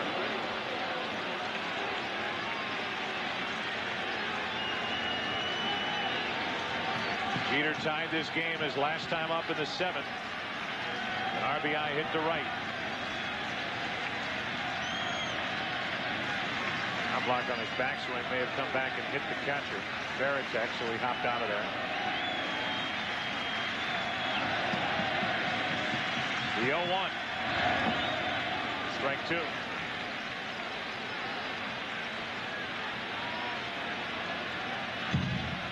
See if Lowe tries to hit that outside corner with that comeback sinker once again. Started just off of the outside corner, try to tail it back in there and get the called strike.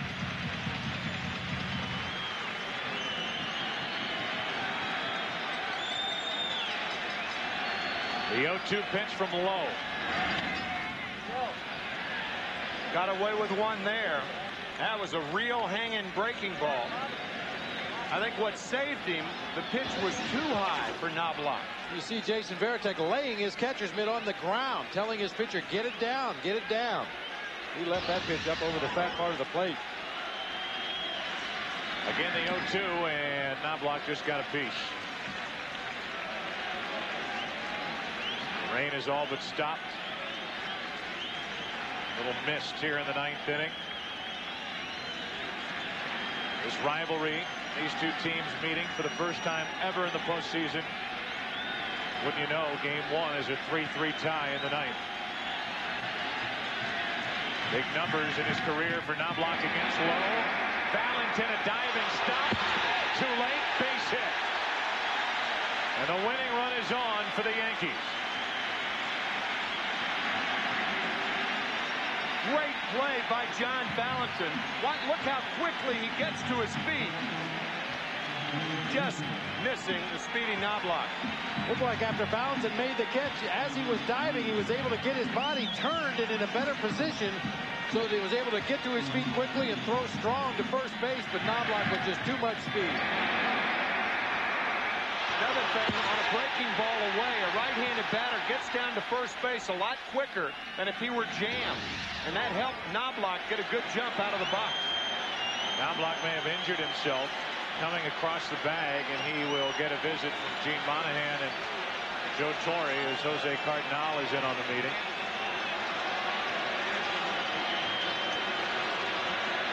I think what he did was jam that right foot in making sure he was safe. It's the left foot. And coming down on the right foot, it didn't appear there that trainer Gene Monahan looking at the right foot of Chuck Knobloch. A bit on the trip down the baseline. Yeah. Knobloch is okay to stay in, and he carries the winning run in his back pocket. Derek Jeter stands in. Just had the Derek Jeter cereal unveiled last week in Manhattan. It's a Jethro Bodine cereal bowl right there. Proceeds go to the Turn 2 Foundation, which promotes healthy lifestyles for teenagers. It's available regionally, including the states of Michigan and New York. From Michigan, Jeter has been a hero so many times, and he takes ball one down and in. Troy O'Leary in left field playing Derek straight away. Center fielder Darren Lewis drifted toward right center field. There's a big area in left center. To the third baseman, Valentin fires to second to get the lead man. 2 gone. Knobloch is forced. A good play to keep the winning run out of scoring position, and Jimmy Williams with O'Neill coming up is going to go to the only left-hander he has in his bullpen, Real Cormier. Chuck Knobloch, bad foot and all, going hard from first into second base to make sure the Red Sox were unable to turn a double play. And that's it for Derek Lowe. As Knobloch goes back into the dugout, gingerly loaded. Another fine job for the Red Sox. He keeps it tied here in the ninth. Stage in the ball game, and being able to put, if you're on the field, you want a left-handed pitcher facing any possible left-handed hitter. The problem is they've got switch hitters for the next couple batters, and then Tino Martinez. So Cormier probably going to be on at least get you down to Jorge Posada if need be next inning. In extended innings, indeed. And anybody tuning in for the Aussie rules, just apologies. Obviously, the baseball is overrunning, but we will be going to that immediately after the completion of this game. Right, we're still in the bottom of the ninth. It's all tied. 2 out, 1 on. Paul O'Neill at the plate. Good speed as Jeter will take his lead, and Paul O'Neill stands in. O'Neill, a 190 hitter against left-handed pitching this year. Facing Cormier, and he takes a ball. The big question for the Yankees coming into this series, was O'Neill healthy enough to not only stay active on the active roster, but eventually to start in this opener of the ALCS, a broken rib on his right side. He could be the hero of game 1. 1 on, 2 out. Tie game. And a strike makes it 1-1.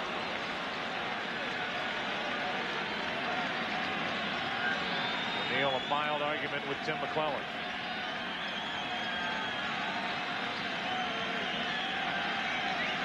For the Red Sox in a game started by Kent Mercker. And the influence of the Red Sox bullpen tied with the Yankees here in the 9th inning.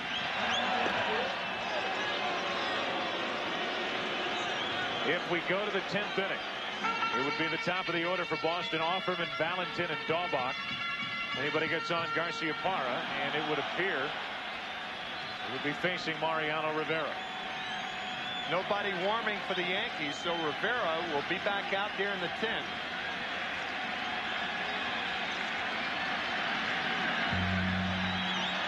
That's another thing by bringing a left-hander in. You do 2 things. You suit him up against Paul O'Neill, batting only 190 against lefties this year, and you keep Derek Jeter closer at first base with the left-hander.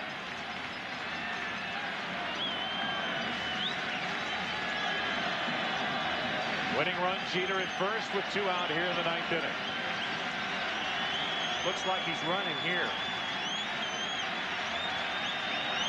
Cormier gives him a look. Track conditions sloppy.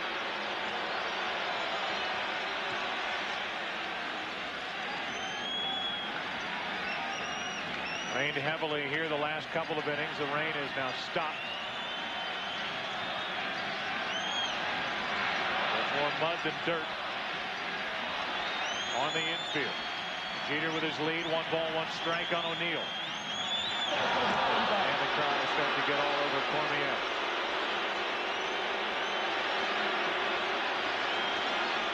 Well, it's shaky footing not only for base runners but for the infielders as well. If Derek Jeter breaks for second base, he may have problems with his footing, but so will Jose Offerman and Nomar Garciaparra as they break to cover the bag.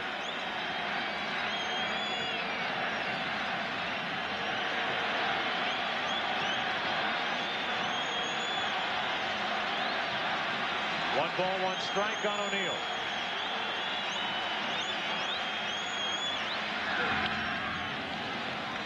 That's strike 2, and Cormier and the Red Sox 1 strike away from sending this to the 10th. That pitch was hammerable. Fastball on the fat part of the plate. Ken Merker doing a good job against Paul O'Neill, keeping the ball away earlier. Mariano Rivera. Rivera has worked 2 innings in a game only 3 times this year. And none more than 2 innings.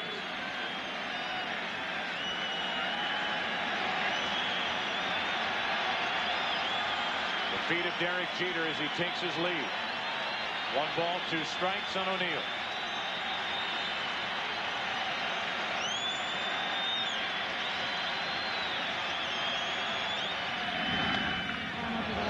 That's foul. A nice pick on the other end by Jose Cardinal. You know, we always show Don Zimmer, and he's a big character in the dugout for the Yankees. Jose Cardinal is as big a character.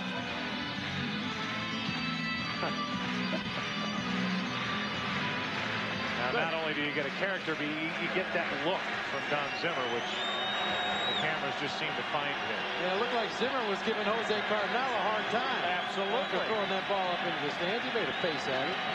Jose, of course, being politically correct there, throwing it up. 1 on, 2 out, 1 ball, 2 strikes on O'Neill.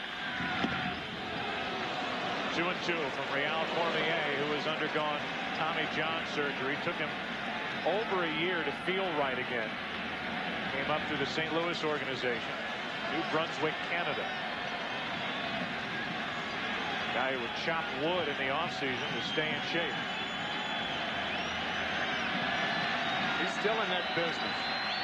Trying to break O'Neill's back. 2 balls, 2 strikes. 1 on, 2 out. Tie game, 9th inning. Do it again. Well, with their outfield defense, the Red Sox are certainly anticipating Paul O'Neill hitting the ball to the opposite field. See the center fielder Darren Lewis way over into the gap in left center. Trot Nixon in right field, several steps over into the gap in right center. They're giving O'Neill a lot of room just to the right of center field, also down that right field line. Also playing a step or 2 deeper than they would normally play to prevent a double. Because if a ball gets by an outfielder, Jeter's going to try to score.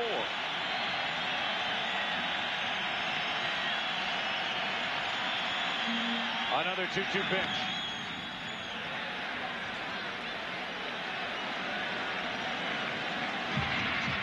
That's twice now in this at bat. But just before a pitch is delivered, there's a wild note played on the organ here at Yankee Stadium. Whether intentional or not. But it has escaped from the organist here at this historic ballpark. That whimsical Eddie Layton on the organ. It's only happened twice. 2 balls, 2 strikes. Winning run at first with 2 out. 9th inning. Game 1, ALCS. Down the left field line, slicing into the seats.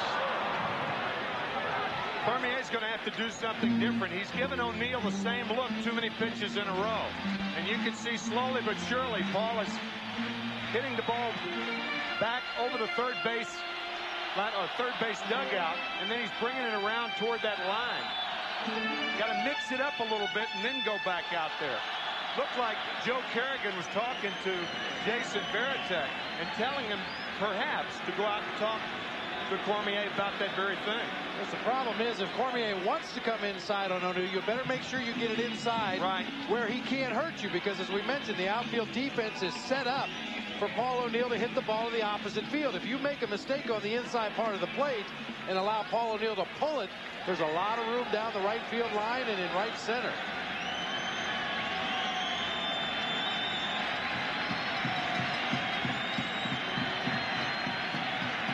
O'Neill dried off the bat, gets back in with a 2-2 count. Switch hitter Bernie Williams on deck. Winning run at first, 2 out, game 1. Back to Cormier. Let's go to the 10th. Extra innings in game 1. Red Sox and Yankees. Top of the order for Boston in the 10th inning. It would seem Rivera will head back to work in a 3-3 game. But if the Red Sox can, if they don't score now, if they can hold on, no more Mariano Rivera, and they get into the Yankee bullpen.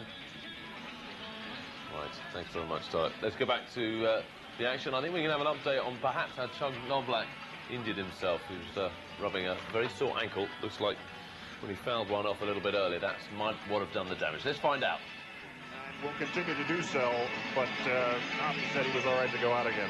Nope. So he's back in the field, and so is Rivera. And again, Mariano Rivera, who has thrown 2 full innings 3 times this season, has never gone more than 2 innings in 1999.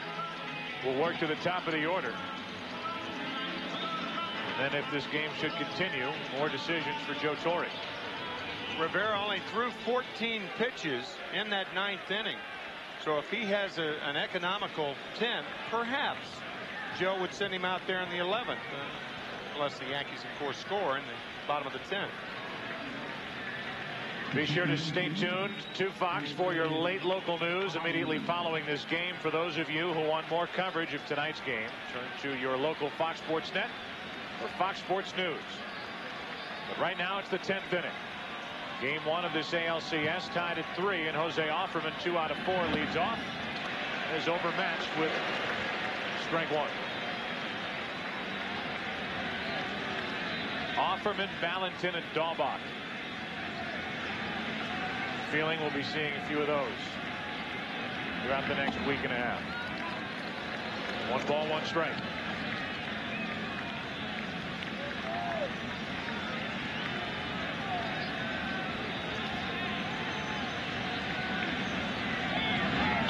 Offerman lines a base hit into right field, and a good start to the 10th inning for Boston. Well played by O'Neill on that wet grass out in right, and it's a leadoff single.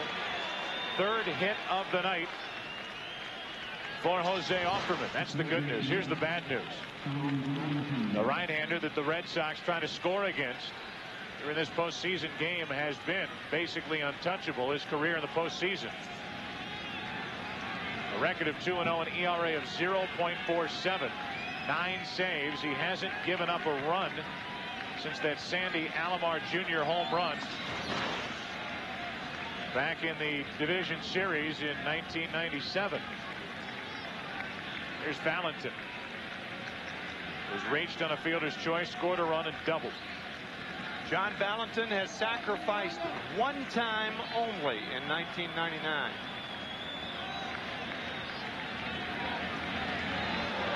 You almost have to bunt here, though. I think you play it straight up just like Joe Torre did with Chuck Knobloch, setting up the tying run back in the 7th.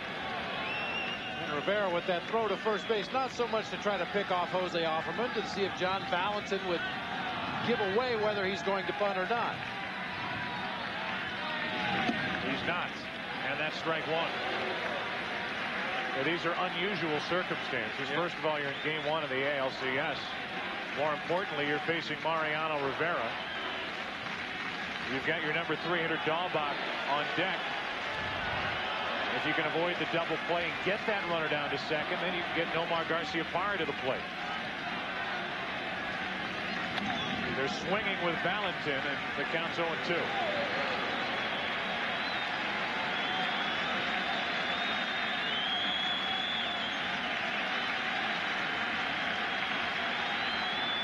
First base runner for the Red Sox since a leadoff hit in the 6th inning by Veritek. And it's Offerman with a leadoff hit here in the 10th.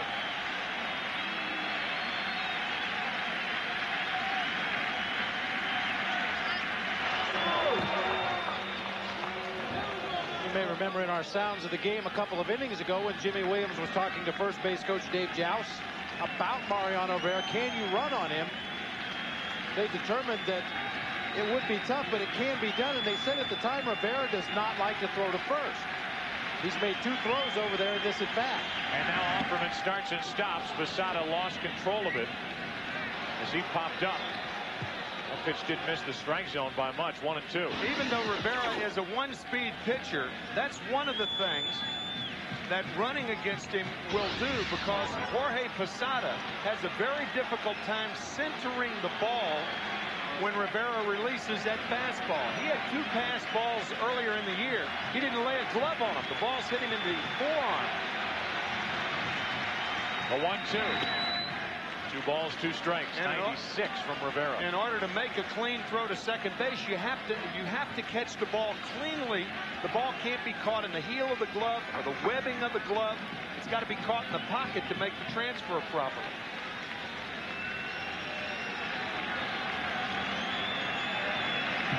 Go ahead run at first with nobody out. Offerman starts and stops on a ground ball to third. Down to second, out. They call him out, and we are going to get an argument. Jimmy Williams comes firing out of the dugout. They say it was on the transfer, and Offerman is forced at second to put out 5-4. And with Valentin running, the Yankees just missed a chance for a double play. No way, in my view, was he in the act of throwing. That ball popped out of his glove. He never even touched the ball. There was no transfer from the glove to the hand. We'll check it out.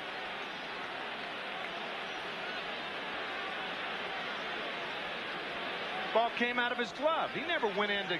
He was never in the act of throwing. That's a very poor call by second base umpire Rick Reed. Knobloch never had control of this ball. It hits the glove and comes out immediately. No control in the glove, no control in the hand. Used to be a cheer in Brooklyn that went, "We was robbed," and the Red Sox was robbed then. Chuck Knobloch, who committed 26 errors during the regular season, just had a terrible year defensively. That's a boot. If Knobloch would have had his bare hand closer to the glove, perhaps he could have made this play. Look how far away from the glove his bare hand was. No control in the glove whatsoever. None. Well, we have yet to show you a replay where it looks like it was anywhere close to being an out. Yankees with a huge break right there. So instead of 2 on with nobody out, it's the go-ahead run at first, and Dahlbach gets it back to Rivera. It's Jeter in the middle this time in a double play. 1-6-3. And what a turnaround. What a turnaround in a matter of minutes. Yankees catch a break. Still 3-3, bottom of the 10th. Williams, why they don't bunt to get Offerman over to second. Well, here's a familiar face coming onto the mound, Rod Beck. It's hard to forget this face, but again, got to bring your closer in now. This is like a save situation. You're saving the ball game to keep your team in it, to give them a chance to win. No surprise. Remember the curse signs coming out. You got Bernie Williams. I mean, this guy, I mean, he is so dangerous, John, because he can beat you home run-wise. He's got the power to hit it out of the ballpark, but he can also, he's got the speed as well if he finds a gap to end up on second base. And a great hitter. He was third in the batting race in the American League behind Garcia-Pera and Jeter. I mean, he's just such a complete player. Thanks very much, mate. It's last chance saloon. We're into extended innings. This is the bottom of the 10th. All tied. Back to the action. The corner of your screen. That's about as hard as he'll throw with any pitch. Maybe 88, maybe 89, but probably won't touch 90. So if that's the case, you do not want to toy with Bernie Williams in there with an 87-mile-an-hour fastball. That's his strength. A shot into center field. Back, track, walk on. And with that, The Yankees have won Game 1 of the ALCS.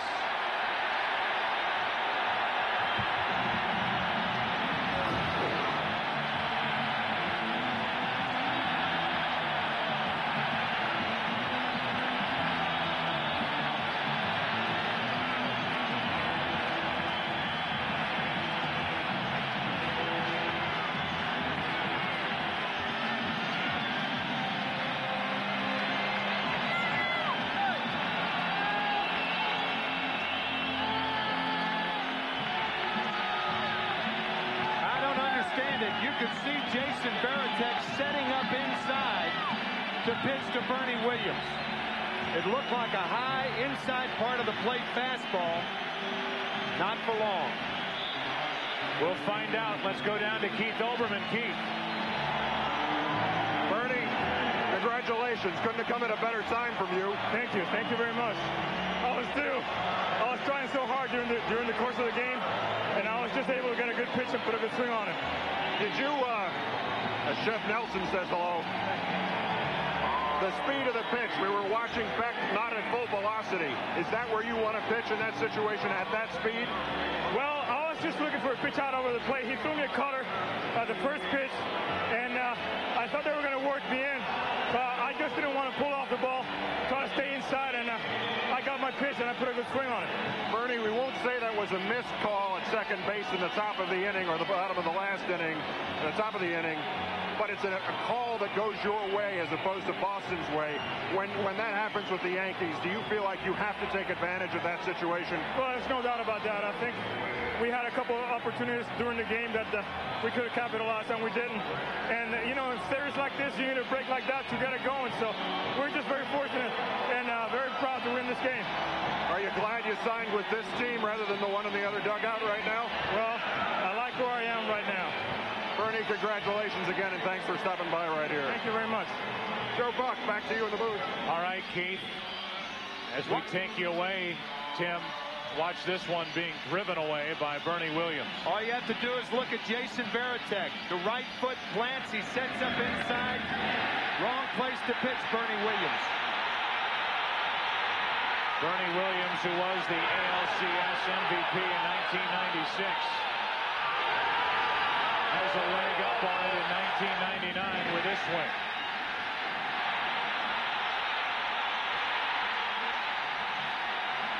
Game 1, which lasted until the bottom of the 10th inning. Rivera gets the victory. Rod Beck takes the loss. 2 pitches into the bottom of the 10th inning, and Bernie Williams sent it over the wall in dead center field. That'll do it for Game 1. Game 2 tomorrow night, 8 Eastern. Ramon Martinez will take on David Cone. The Boston Red Sox, the New York Yankees. This harsh rivalry. The Yankees and Red Sox hooking up in the postseason for the first time in postseason history, and round 1 of this ALCS goes to New York for Tim McCarver and Bob Brenly and Keith Olbermann and Steve Lyons. This is Joe Buck. So long from Yankee Stadium. Final score in 10 innings. 4-3. The world champions win Game 1. Join us tomorrow night for Game 2 of the American League Championship Series, beginning at 8 Eastern, 5 Pacific. What a night here at Yankee Stadium. Will the curse continue throughout the end of the millennium? That's what we'll be tracking over this next of this LCS with the Yankees and Red Sox.